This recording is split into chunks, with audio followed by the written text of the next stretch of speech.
Bueno, muturreko fenomeno meteorologiko baten erdian kokatuta gaude. Temperatura jasoak arriskuan jartzen hasita daude bai pertsonen segurtasuna eta bai ondasunen segurtasuna ere.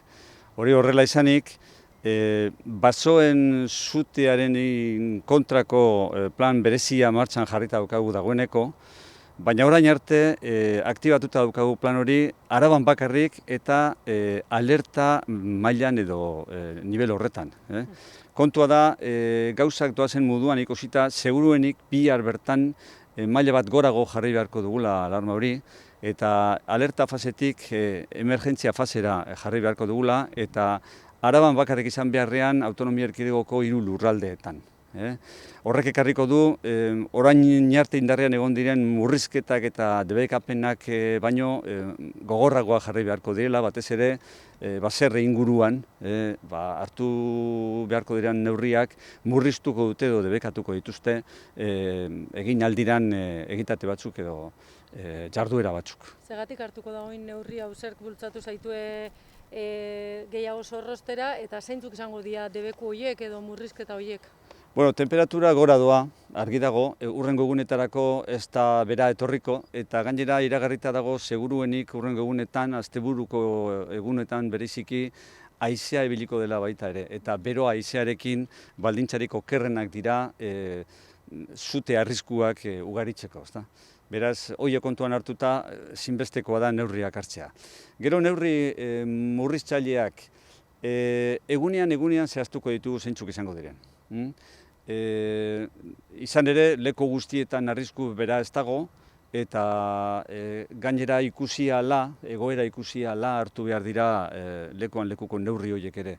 Beraz, egunean joango gara neurri horiek eguneratzen, eta zehazten zer dagoen debekatuta, zer dagoen murriztuta, zer ezin egin daiteken egun horretan, harik eta hurrengo egunean agindu berri beten bitartez zehaztu arte zeintzuk diren baldintza berriak, ezta? Baserria aipatu duzu, agian izan daiteke Nafarroako eredua kontuan hartuta nekazaritzako makineria eta erabiltzeko murrizketa edo? Funtsean arazoa hortxe dago. Nekazaritza arloko makineria batzuk batez ere bero handia dagoenean eta haizearen arriskua dagoenean arrisku nabarmena sortzen dute, eta mehatxu nabarmena dira pertsonen segurtasunerako eta ondasun batzun segurtasunerako baita ere. Eta orduan, batez ere neurriak hildo horretakoak izango dira. Ez bakarrik baserri giroan, esan dut gero barbakoak eta horrelakoak egitea ere erabat murriztuko da.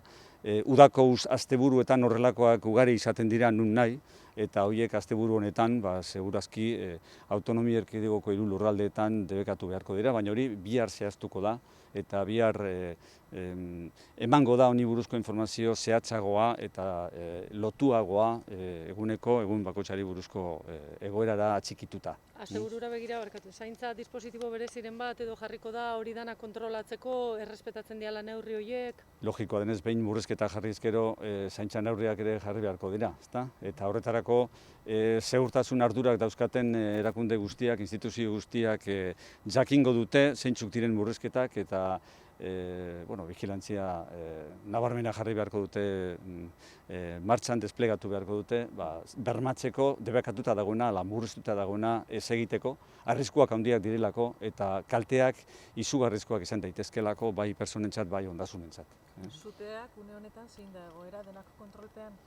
Kontrolpean daudelakoan gaude, 5 dira Araban momentu honetan, eta Trebiñon dago beste bat, baita ere oso Arabaren lurraldearen baitan kokatuta, eta ez da kasualitatea, baldintzak direnak dira, eta aipatu ditudan mehatxu eta arriskuak hortze daude, eta batez ere eguerdi partean berorik handien ematen denean, ugaritu egin dira zute horiek, ez da? Eta 5 dira, eta ez da broma. Eta bihar horrela jarraitzen badu, gehiago izan daitezke, eta ezinbestekoak dira.